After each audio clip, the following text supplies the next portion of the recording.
Welcome back to EngNite, the podcast dedicated to bridging the speaking gap. I'm your host, Sarah Carter, and joining me again is my co-host, Alex Chen. Hi, Alex.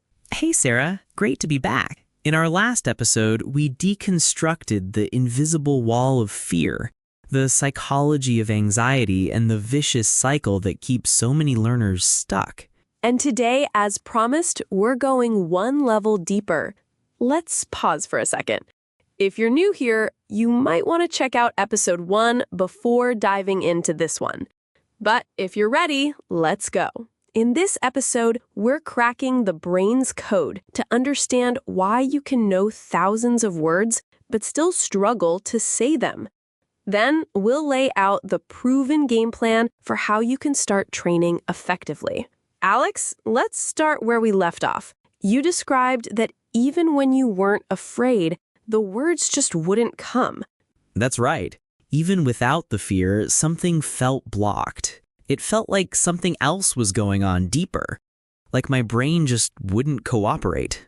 Alex, that's exactly right. Fear is just one layer, but underneath that, your brain is actually doing 2 completely different jobs, depending on whether you're listening or reading versus trying to speak. 2 different jobs? Like what? Yes, 2 jobs, and it's a brain thing. The first one is language comprehension. In simple terms, understanding what you hear and read. The second is language production. That's the job that helps you speak and write in your own words. Wow, I never thought about it that way. And you know what, Alex? The evidence is fascinating. For over 150 years, scientists have known about 2 key areas in the brain that handle these distinct jobs. Now it makes sense. 2 separate areas for 2 separate jobs. Precisely. First, there's Wernicke's area, which you can think of as the brain's listening and reading comprehension department. When you understand language, that's the part working hard. Interesting. So that's what's doing all the decoding when I listen to English or read a book. Exactly. Then there's Broca's area. This is the part responsible for speaking. It handles building sentences, finding the right words, and telling your mouth how to move. Ah, so it's not just about understanding. Speaking involves a whole other system. You got it. And here's where it gets really important. Your reading, listening, and even writing might have trained one part of your brain extremely well, but the part responsible for speaking didn't get the same workout. Wow. Let me see if I've got this right. So they aren't just different jobs, they're literally in different parts of the brain. My comprehension department was getting all the training, while my speaking headquarters was basically an intern. That makes so much more sense. That's a perfect way to put it. Proficiency in one doesn't automatically transfer to the other. Let's pause again. If you're listening and you've ever wondered why your brain seems to shut down when speaking, this might be why.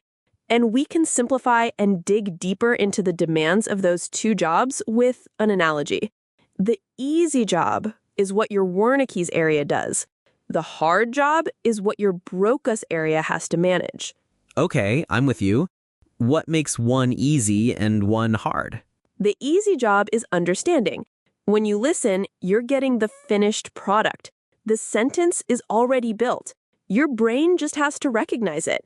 It's like being a food taster at a restaurant and enjoying a complex, delicious dish.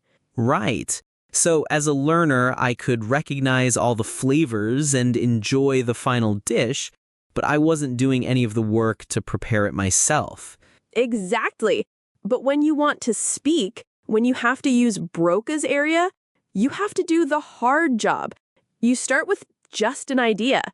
Now you're the chef who has to prepare that exact dish from scratch without a recipe. Wow, yes. I'd have to remember all the ingredients, figure out the right amounts, know all the cooking steps in the right order. I'd probably just freeze up, worried I'd mess it up completely. That's exactly how it felt. That's a perfect way to put it. And this gap between recognition and construction becomes most obvious when we look at your vocabulary. Really? My vocabulary? That's surprising because I always felt like that was my strength. I could read complex books and understand almost every word. Why would vocabulary have been the problem? That's the perfect question because the answer lies in understanding that you don't just have one vocabulary, you have two. Now, listeners, try asking yourself this. How many words do you know when reading, and how many do you actually use when speaking? The difference might be bigger than you think. To stick with our analogy, you have the vocabulary of a food taster and the vocabulary of a chef. Okay, go on. As a taster, your passive vocabulary is enormous. You've been exposed to thousands of flavors, words you can recognize and understand when you read or hear them. But as a chef, your active vocabulary is much smaller. It's the list of dishes you know how to cook from scratch, the words you can easily grab and use in a conversation. A junior chef might only know a few simple recipes. Wow, that makes perfect sense. So I was an expert food taster, but only a beginner chef.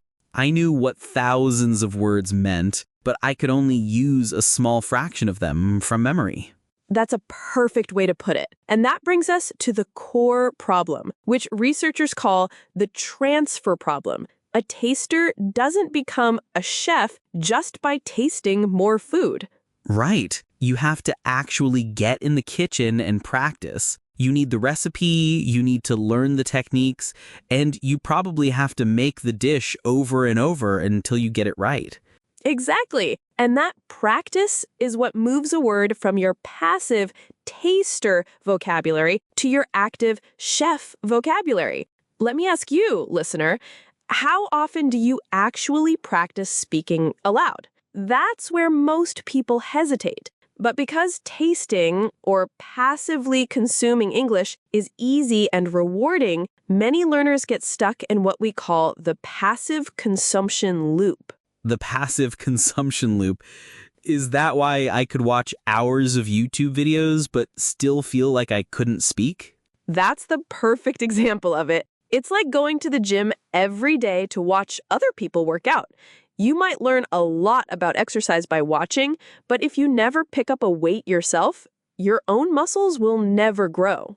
Oof, yeah, that hits hard. I was a professional spectator at the language gym for a long time. And you're not alone in that. So if passive consumption isn't the answer, what is? That brings us to the actual game plan for learning how to speak. Okay, so with the psychology, the brain wiring, and the vocabulary issues, it can feel overwhelming. Sarah, be honest, how does anyone actually put all this together to learn to speak? The secret is understanding the difference between two situations, embarrassing versus practice. A job interview is a high-stakes performance, but real learning happens in a low-stakes, structured environment designed to push you just beyond your comfort zone. In learning science, this is called deliberate practice. We just call it your language gym. A language gym. So a safe space where a learner can work out their speaking muscles, and it's okay to be clumsy or drop the weights? Precisely, a place where mistakes are the reps that build your muscle. So let's walk through a proper workout in this gym. The first thing you need is fuel. In language learning, that's your input. All the books you read and shows you listen to. It gives your brain the raw material. Okay, so that's how I built my strong understanding. But I can tell from my experience that just getting input isn't the whole story. Exactly. And this is where many learners get stuck. Input is necessary, but it's often not enough to make you a fluent speaker. That's why the next step in the gym is crucial. Which is? Noticing. This is where you shift from being a passive consumer to an active detective. You consciously pay attention to interesting words or how a sentence is structured and ask yourself, Why did they say it that way? That's how input becomes language you can actually learn from. So it's like watching a pro athlete and breaking down their form, not just passively watching the game. Perfect analogy. And that leads to the final and most powerful stage, the workout itself, the actual reps. This is your output when you try to speak or write, and the act of producing language is the engine for fluency for 3 critical reasons. 1, it builds fluency and automaticity. 2, you instantly discover the gaps in your knowledge.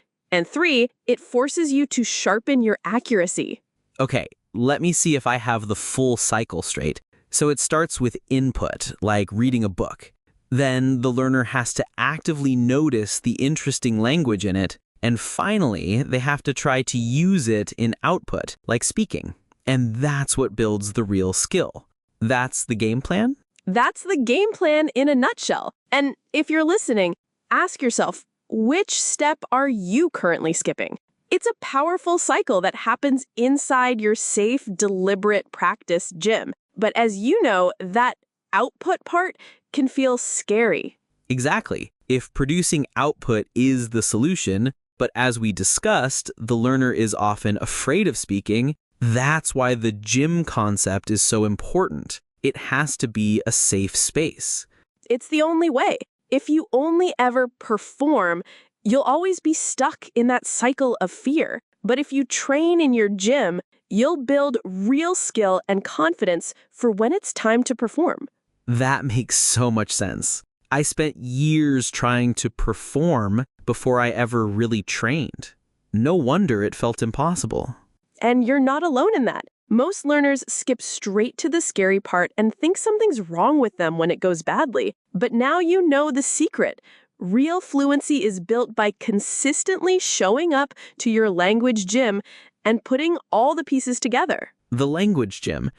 That framework, input, noticing, and output, is a complete game changer. It explains so much about why my old methods weren't working. Exactly. It gives you a clear and structured path forward. And now that our listeners have the complete game plan, there's only one thing left. Stocking the gym with equipment. We need the actual exercises and drills to put this into practice. And that's precisely what we have for you in our next episode. We'll open up the entire toolkit and give you a practically regimen for your pronunciation, your vocabulary, and your confidence. Make sure you're subscribed so you don't miss it. And if this episode helped you, please share it with a friend or leave us a quick review. It helps others discover the podcast and it keeps us going. It's the part where the real work begins. Join us for the final part of our series, the Ultimate Fluency Toolkit. Until next time. See you next time. Bye.